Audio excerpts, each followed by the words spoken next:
युसुफ पठाण, प्रतिनिधी, मालेगाव, नाशिक. ठाणे शहरातील 900 खाटांच्या अत्याधुनिक जिल्हा सामान्य रुग्णालय, महिला व बाल रुग्णालय तसेच सुपर स्पेशालिटी रुग्णालयाच्या प्रकल्पाच्या प्रगतीचा आढावा घेण्यासाठी आज मंत्रालयात उपमुख्यमंत्री नामदार श्री एकनाथजी शिंदे साहेब यांच्या अध्यक्षतेखाली विशेष बैठक आयोजित करण्यात आली. या बैठकीस शालेय शिक्षण मंत्री नामदार दादाजी भुसे उपस्थित होते. बैठकीत ठाणे आणि पालघर जिल्ह्यातील नागरिकांना जागतिक दर्जाच्या व अत्याधुनिक आरोग्य सुविधा तातडीने उपलब्ध करून देण्याच्या दृष्टीने रुग्णालयाचे काम फास्ट ट्रॅक पद्धतीने पूर्ण करण्याचे निर्देश देण्यात आले. रुग्णालयाची इमारत पूर्ण झाली असून वीज जोडणीअभावी कामकाज सुरू होऊ शकले नसल्याची बाब यावेळी चर्चेत आली.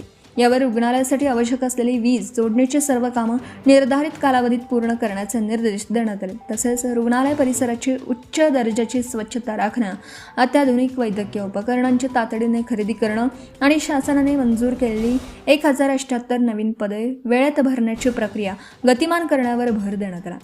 या बैठकीस मंत्री प्रकाश आंबेडकर, मंत्री गुलाबराव पाटील, मंत्री उदय सामंत, मंत्री शंभूराज देसाई, मंत्री संजय शिरसाट, मंत्री संजय राठोड, मंत्री प्रताप सरनाईक यांच्यासह उपमुख्यमंत्री कार्यालयाचे अपर मुख्य सचिव असीम गुप्ता, प्रधान सचिव नवीन सोना, आरोग्य विभागाचे सचिव रवींद्रन, ठाण्याचे जिल्हाधिकारी श्रीकृष्ण पांचाळ, ठाणे महापालिकेचे अतिरिक्त आयुक्त संदीप माळवी, जिल्हा शल्यचिकित्सक डॉक्टर कैलास पवार तसेच संबंधित विभागांचे वरिष्ठ अधिकारी उपस्थित होते. Subscribe now and press the bell icon. Never miss an update.